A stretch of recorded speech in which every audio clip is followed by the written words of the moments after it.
is we're doing a panel discussion on young adult forbidden romance in young adult young adult genre. And so me and CJ Listro, the author, as well as Olivia's Catastrophe, who is a booktuber, a very well-known booktuber. Let's see. Yes. Here's Olivia now. Hello. Hi. Yes. So nice to meet you. Hey, nice to see you. Lovely. Oh my gosh, I'm so excited to have this panel discussion between us today. I'm excited for it as well. Me too. We're waiting for CJ right now, but how are you doing? I'm doing pretty well. It's pretty late here, but I'm doing good. How about you? I'm doing very well as well. What country are you coming in from? I'm in the Netherlands at the moment. The Netherlands, amazing. That's wonderful. Well, I hope everything is going well there with COVID and everything. Yeah, it's pretty safe at the moment, and everybody seems to be doing whatever the government says is the right thing to do, so that's good. That's so good. We're doing terrible here in America. Oh no. So you are a booktuber, a very well-known booktuber. I always love your amazing colors on your Bookstagram too. So many colorful posts. Thank you. Very eye-popping and eye-catching. And I've always strived to have a very colorful tile as well myself. I'm still working on it, but yours is so amazing. I see your work on Twitch as well. You seem to be very active, which is really good. Yes, I try to do a lot of things. Thank you. I do book tours. I create book trailers for authors all around the world. I do reviews, tours, the trailers. I also do author interviews on my Instagram live series, and I post archives of it on my YouTube channel. That's all great. That sounds really good. Thank you. And now I'm using, now I'm able to use my platform now. I have a book coming out in October. It's called The Beckwith Brothers, which is a young adult thriller about forbidden romance, teen angst, secret societies, and murder, all intertwining when three mysterious brothers return home to their small town, Halloween 1995. That sounds absolutely perfect, especially with it coming out during October.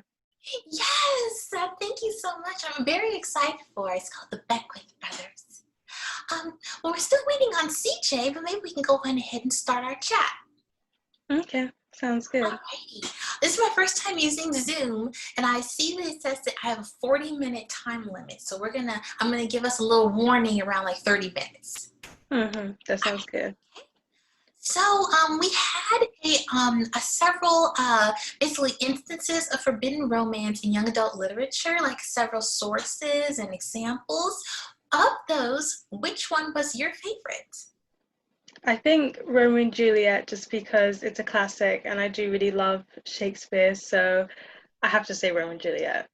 That is so fantastic. I do love Romeo and Juliet. I especially ended up liking the Jamie story, Jonathan and Tammy from that's the canceled soap opera Guiding Light. But they had a very forbidden romance story, perhaps one of the most forbidden romance because they were, cousins. But they were definitely my favorite.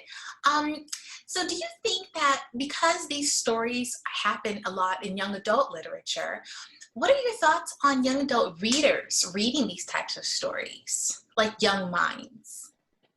I think it's interesting because in a lot of ways, young adults can relate to it. We have a lot of parental supervision as you're a teenager, and some parents approve of different relationships. So in some ways, young adults can relate to some of these forbidden romance themes, and also the concept of these things are allowed and these things are not allowed.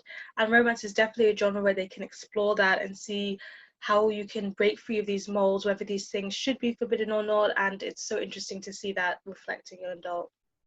I think so too. It's like seeing the scandal and the spectacle of it all. It makes you examine the relationship as a whole, but it also adds almost like an extra level of intensity to the love Mm. story itself. And you kind of here we go. Here's CJ. Please welcome you to our Zoom panel discussion. Awesome, thank you. How are you doing today? Doing pretty well. I just got off work, which is why I'm running a couple minutes behind, but That's okay. happy to be free now. Yes, indeed, exactly. Stay safe and stay well working out there. Of the sources that we looked at and examples of forbidden romance in young adult literature, which of those was your favorite? So I think I'm a huge Pretty Little Liars fan. And so I think Ezra and Arya is always going to be my favorite, even though I have a lot of mixed feelings about it. Yes, but that's what the forbidden romance stories have so much, mixed feelings.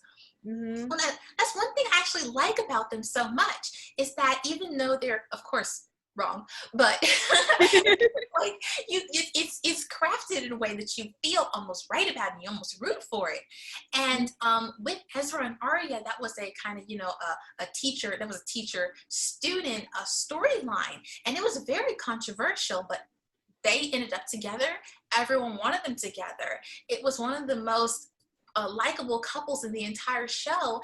And so it was like, what I think is interesting about forbidden romance stories is that you see the spectacle of it, you see the scandal of it, and that it is, bad, but you want it so badly because they put it together that way. And I guess my next question would be, what do you think these stories, what place do you think these stories have in young adult literature, like young readers, young minds? Do you think that in the long run, is it probably not good, or is it something that we identify with for any reason?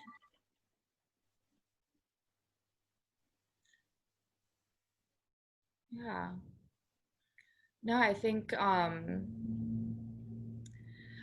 there's definitely a place for these stories in YA because especially for teens, they're growing up, they're growing into themselves, and fiction has always been a way to explore things that are a little forbidden or a little out there.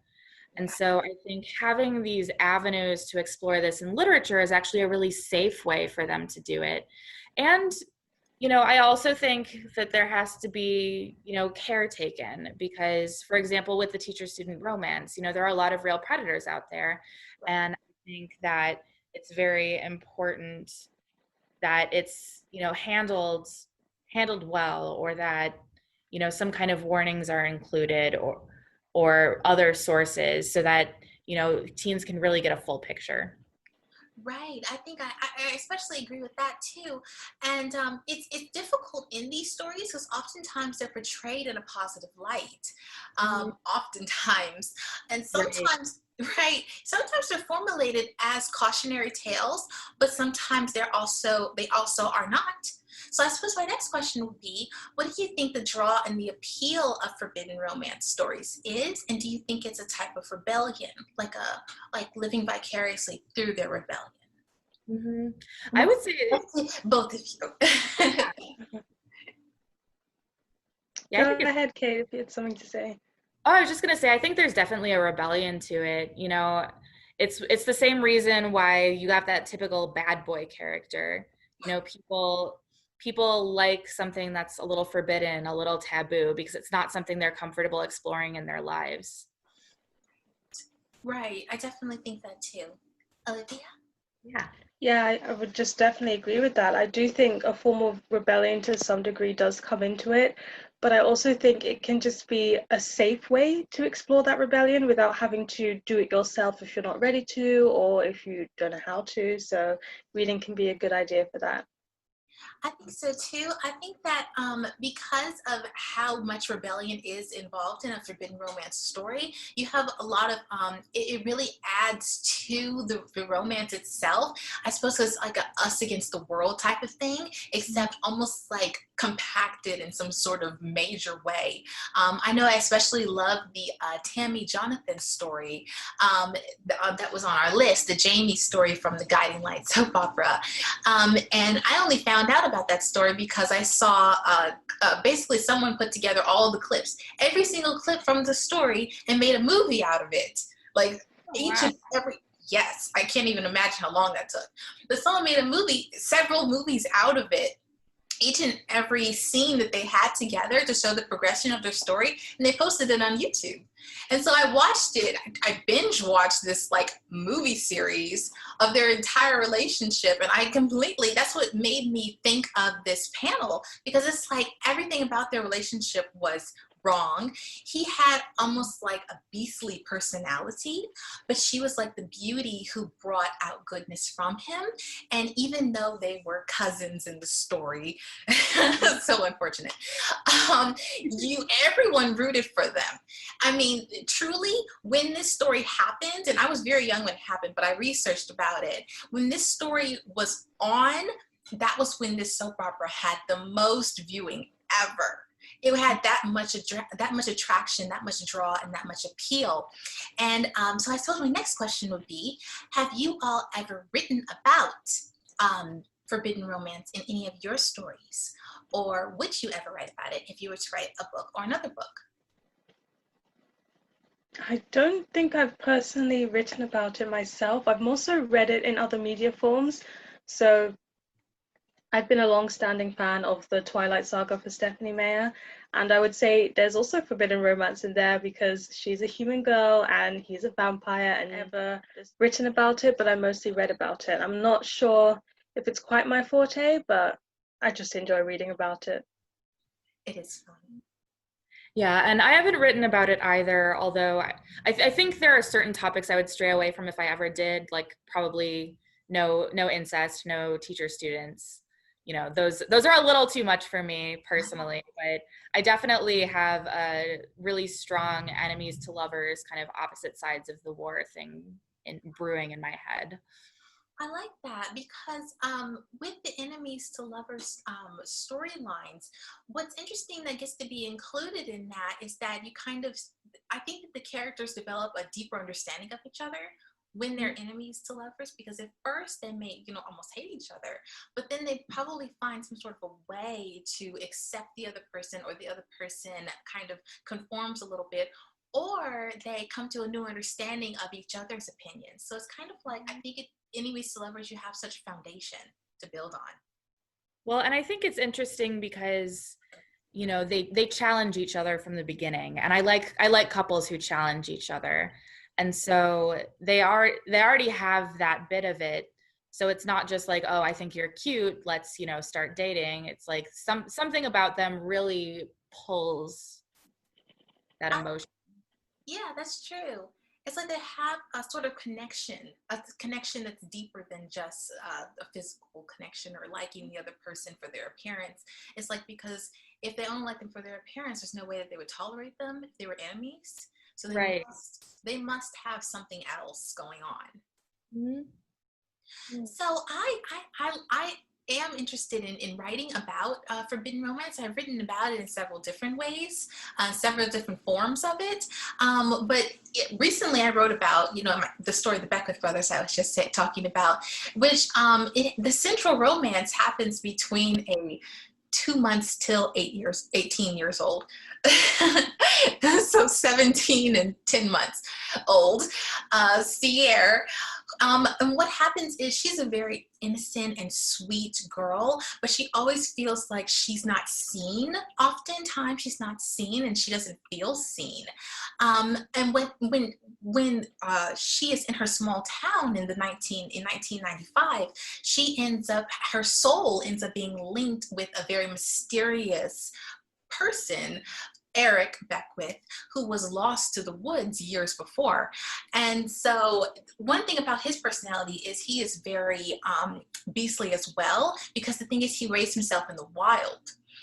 And so what he feels is that he cherishes the female who he links with, but he feels as though also the male species, the male gender, is meant to defend his mate for life.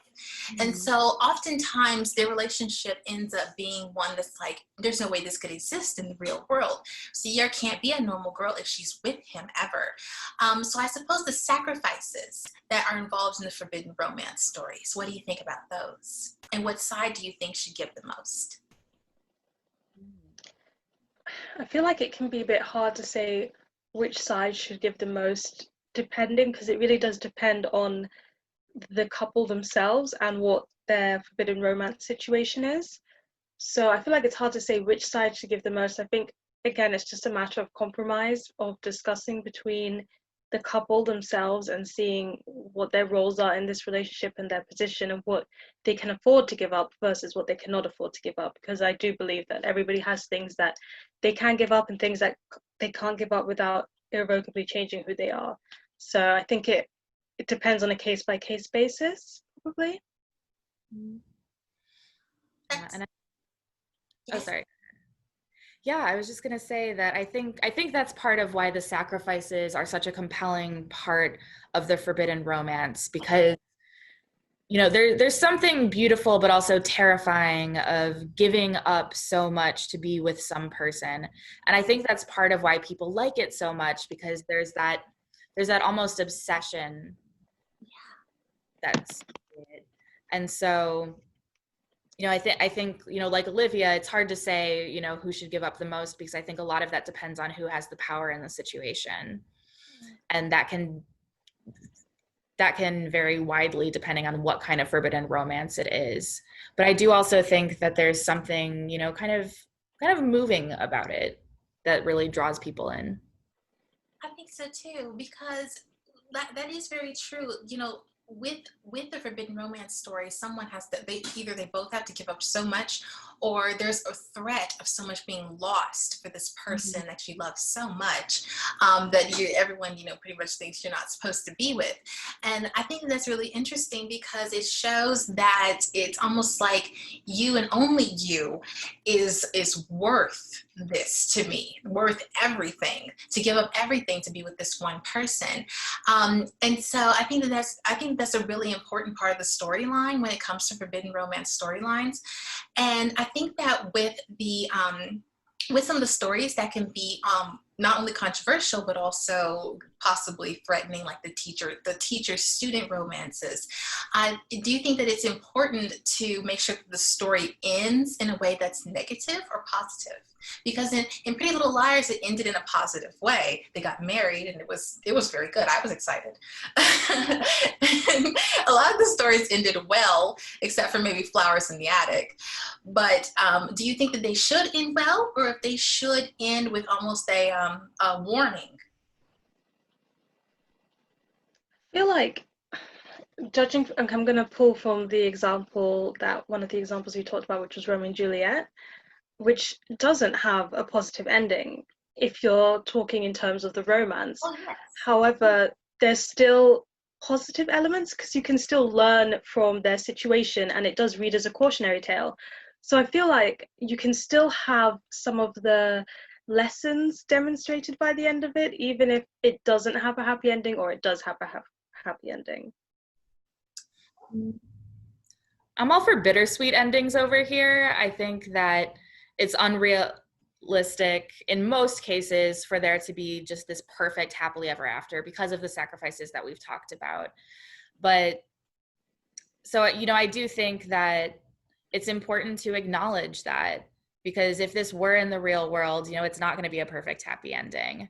That said, I'm also a bit of a sucker for things like the Ezra and Arya wedding, because they build it up so much. You just want to see them together, and you want it to work so badly. But I think some of it also depends on, are you writing fantasy, or are you writing contemporary? Because that's going to be a very different worldview.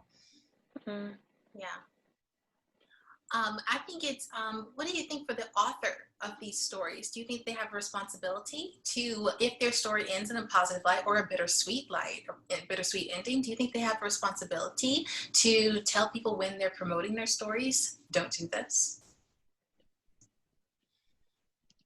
Because you want to talk about your books in a way that you want people to read them, be excited about them, thirst for the romances. But then how do you also contrast that with, I want you to want these two people together, but I don't want you to do this in real life.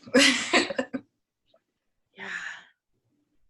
God, that's so tricky because on one hand, the, advocate in me says like, yes, put an author's note at the end, do something. Especially because we're writing for teens, and it's important to know that these are impressionable young people, and they are going to fantasize about these things and want these things. And so I think it's important to inject reality in there at some stage of the process.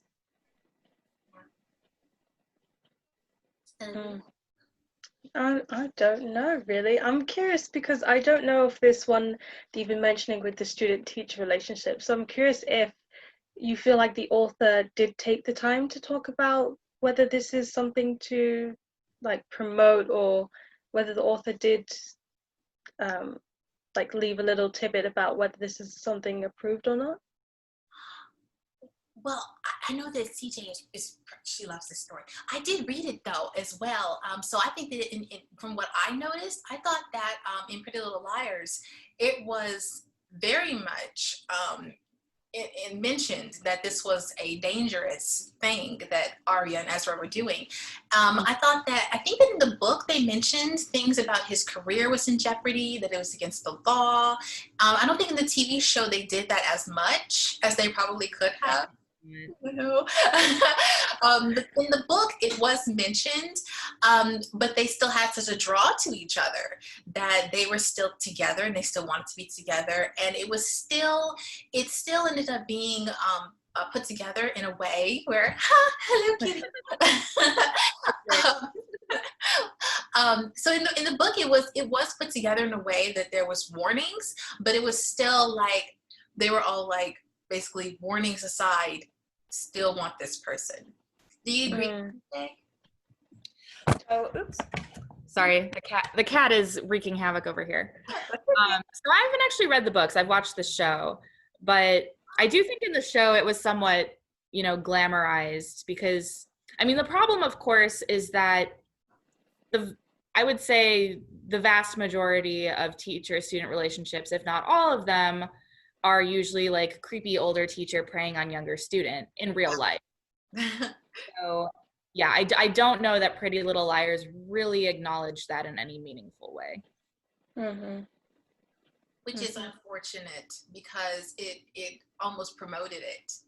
Yes, yeah. Again, that us against the world, no matter what. No matter what about it was disagreeable. Yeah. So I think that, since I am writing a story that has forbidden romance in it, I often think that it's interesting to see how other authors talk about forbidden romance and how it is handled, especially in the young adult genre. Do you think that there's any genres that handle it better? I really like contemporary forbidden romances. I think there's some that do it really well, and they bring up social discussions about it. For example, forbidden romance in the LGBT plus community, where some people disagree and they talk about that and they unpack that about why it should not be that way. And one that springs to mind is Noughts and Crosses by Mallory Blackman, which is one of my favorite books, where we have a white man falling for a black girl, and it's forbidden in the world that it's set up to be. I guess it could arguably not be contemporary if I think about it, because it's not quite the modern world, but I think it does a good job of discussing some social issues and some politics, and I think it does that pretty well. These stories often are influenced by the politics of the whatever society has been created in the story, or whatever society it is capturing the story, if it's in the real world or in fiction. So I think that's important because in the forbidden romance stories, oftentimes you see people discussing what about it is so disagreeable and why. And in these stories, even if it's set in the past, they can still have a lot of important details about the dynamics of our relationships with other people, even now in the present day. Does anyone have anything else to add? I think I'm good. Yeah, no, thank you so much for having this discussion. I think it was really, really interesting to hear other people's takes.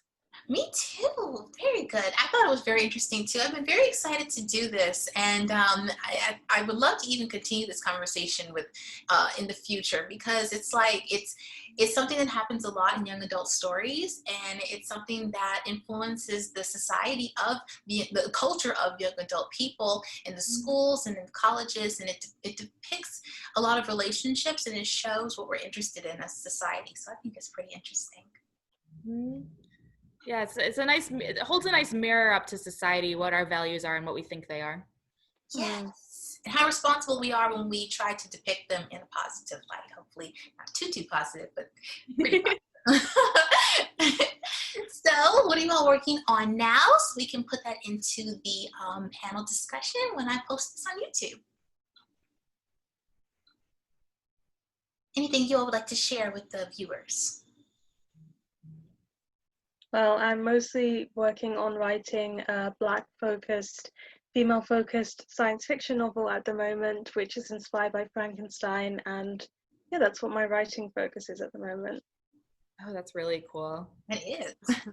So I have two main projects now. I'm querying what I like to call Alice in Wonderland in Purgatory, which is about a few dead teens who are trying to get their souls back. And then I'm working on another Polish-inspired fantasy about a girl who goes missing, and it has something to do with a creepy carnival that comes to town every year. Ooh, I'm very interested in both of these. Well, if you all post about these, I will definitely be reposting and sharing about that. And I do author interviews on my channel all the time, so I can definitely schedule you for an interview anytime. And this has been so fun and very, very informative. Thank you for having us. Thank you for being here.